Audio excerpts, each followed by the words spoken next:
In the quiet town of Willow Creek, nestled between rolling hills and dense forests, life was simple and peaceful. The townsfolk knew each other by name, and the children played freely in the streets, their laughter echoing through the valley.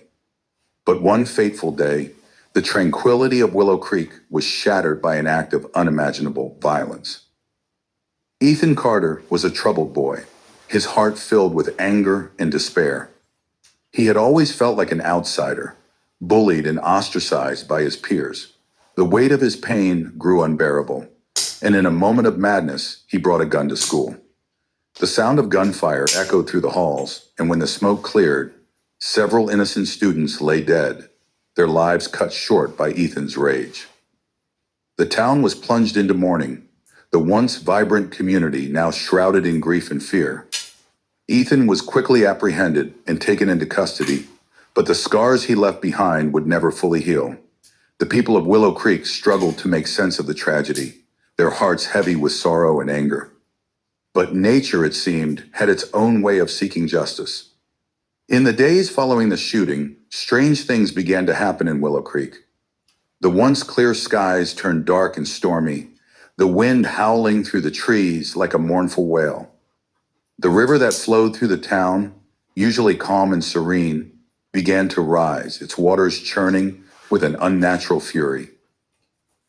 Ethan, locked away in a juvenile detention center, found himself haunted by nightmares. In his dreams, he was pursued by shadowy figures, their eyes glowing with an otherworldly light. He would wake in a cold sweat, the sound of their whispers lingering in his ears. One night, as the storm raged outside, Ethan's cell was filled with an eerie green light. The walls seemed to close in around him, and the air grew thick with the scent of damp earth and decaying leaves. He tried to scream, but no sound came out. The light grew brighter, and he felt himself being pulled into it, his body weightless and his mind filled with a sense of dread. When Ethan opened his eyes, he found himself standing in the middle of the forest, the trees towering above him like ancient sentinels. The air was thick with the scent of pine and the sound of rustling leaves. He tried to move, but his feet were rooted to the ground, as if the earth itself held him captive. From the shadows, figures began to emerge. They were the students he had killed, their faces pale and their eyes filled with a cold, unyielding anger. They surrounded him, their voices a chorus of whispers that echoed through the trees. "You took our lives," they said, their voices blending into one. "Now nature will take its revenge." Ethan tried to run, but the forest seemed to come alive around him. The trees reached out with gnarled branches, their roots twisting and coiling around his legs. The ground beneath him cracked and split, and he felt himself being pulled down into the earth. As he sank deeper, the faces of the students faded, replaced by the visage of a great ancient being.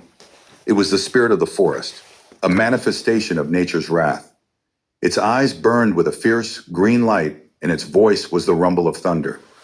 "You have defiled the balance," it said, its voice shaking the very ground. "For your crimes, you will become one with the earth, a reminder of the consequences of your actions."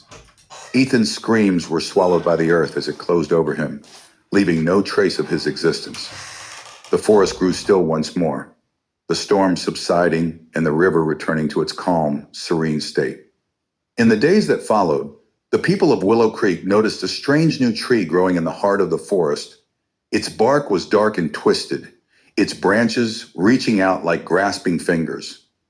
The townsfolk whispered that it was a cursed tree, a reminder of the boy who had brought so much pain to their community. But for those who listened closely, there was another story.